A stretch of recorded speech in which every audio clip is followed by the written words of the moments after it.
என்னை நேசிக்கும் நேசத்தின் தேவனை, என்னை நேசித்த நேசத்தின் ஆழமதை. நீங்க பாடுங்க. என்னை நேசிக்கும் நேசத்தின் தேவனை, என்னை நேசித்த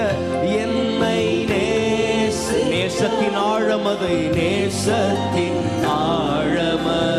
அந்த பெரிய கிருபை நினைக்கும், பெரும் கிருபை நினைக்கும் போது நான் என்ன பதில் செய்வேன், என்ன